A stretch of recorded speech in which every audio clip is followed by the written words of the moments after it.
సామెతల గ్రంథము 21వ అధ్యాయము. యెహోవా చేతిలో రాజు హృదయము నీటి కాలువల వలెనున్నది. ఆయన తన చిత్తవృత్తి చొప్పున దాని త్రిప్పును. ఒకడు తనకేర్పరచుకొనిన మార్గము ఎట్టిదైనను తన దృష్టికది న్యాయముగానే అగపడును. యెహోవాయే హృదయములను పరిశీలన చేయువాడు. నీతి న్యాయములను అనుసరించి నడుచుకొనుట బలులనర్పించుట కంటే యెహోవాకు ఇష్టము. అహంకార దృష్టియు గర్వ హృదయమును భక్తిహీనుల క్షేమమును పాపయుక్తములు. శ్రద్ధగల వారి యోచనలు లాభకరములు. తాల్మి లేక పనిచేయు వానికి నష్టమే ప్రాప్తించును. అబద్ధములాడి ధనము సంపాదించుకొనుట ఊపిరితో సాటి. దానిని కోరువారు మరణమును కోరుకొందురు.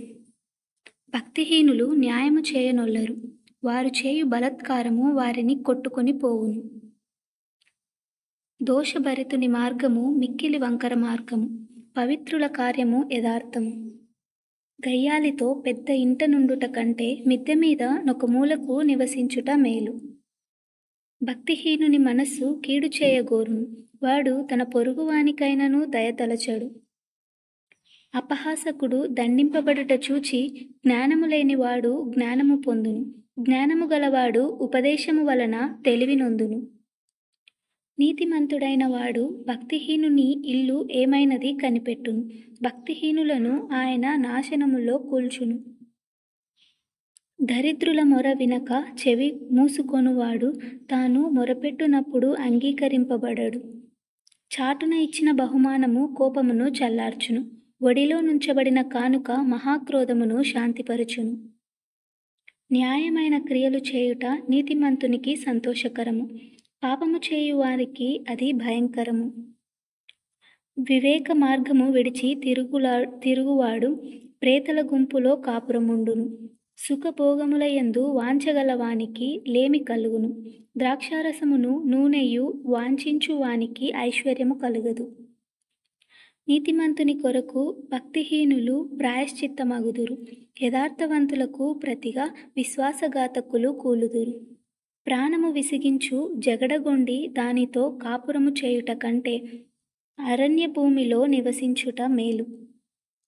విలువగల ధనమును నూనెయు జ్ఞానుల ఇంట నుండును. బుద్ధిహీనుడు దాన్ని వ్యయపరచును. నీతిని కృపను అనుసరించువాడు జీవమును నీతిని ఘనతను పొందును. జ్ఞాని అయిన ఒకడు పరాక్రమశాలుల పట్టణ ప్రకారమెక్కును. అట్టివాడు దానికి ఆశ్రయమైన కోటను పడగొట్టును.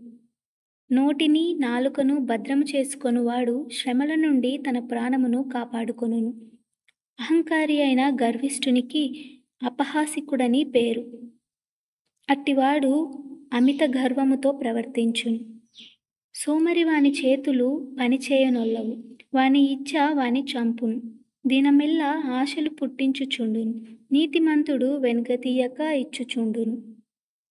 భక్తిహీనులు అర్పించు బలులు హేయములు. దురాలోచనతో అర్పించిన ఎడల అవి మరీ హేయములు. కూటసాక్షి నశించును. విని మాటలాడువాడు సత్యము పలుకును. భక్తిహీనుడు తన ముఖమును మార్చుకొనును. యథార్థవంతుడు తన ప్రవర్తనను చక్కపరుచుకొనును. యెహోవాకు విరోధమైన జ్ఞానమైనను వివేచనయైనను ఆలోచనైనను నిలువదు. యుద్ధ దినమునకు గుర్రములను ఆయత్తపరచుట కద్దు, కాని రక్షణ యెహోవా ఆధీనము.